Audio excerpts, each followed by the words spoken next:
Bias and hallucination are other ethical values we need to be aware of.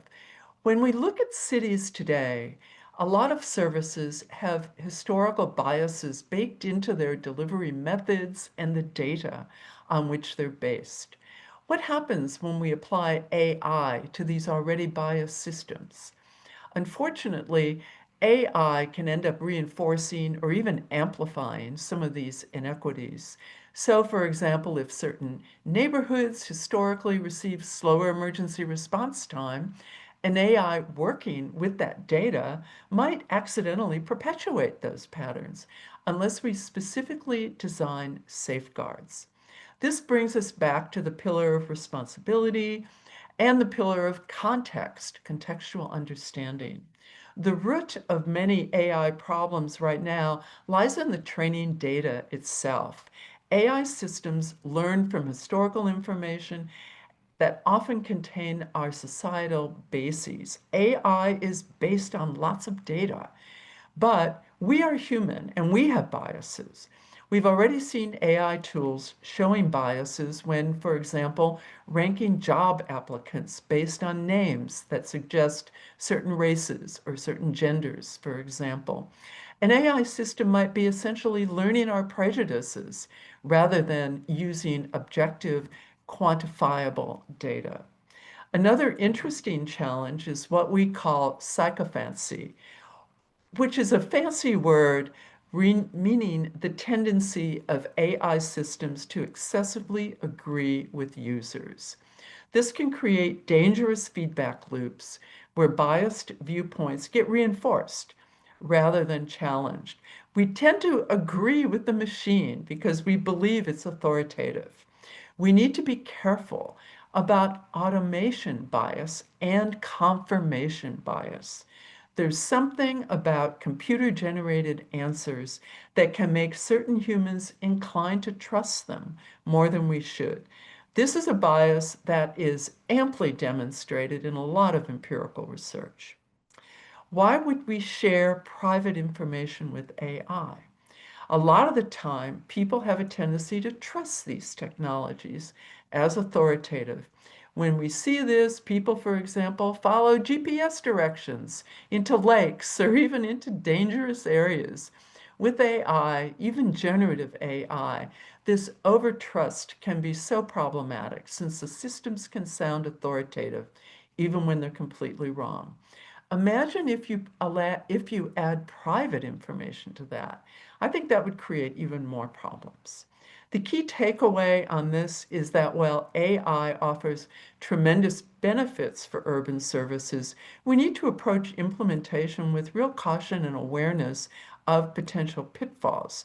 Fortunately, a large majority of city workers reported in our citywide AI survey that they were very conscious of bias within AI systems, and that's a great thing.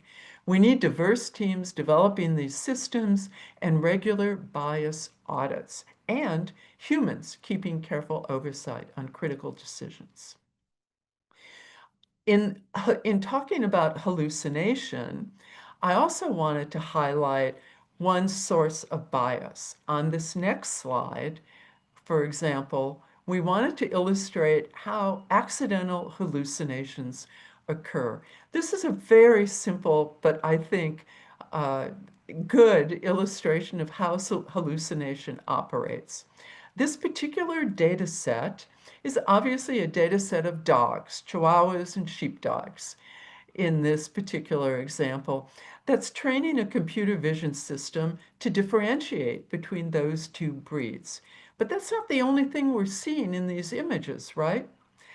When you look closely, you're going to see some blueberry muffins on the left, and I'm seeing mops on the right, which really shouldn't have anything to do with differentiating these two dog breeds.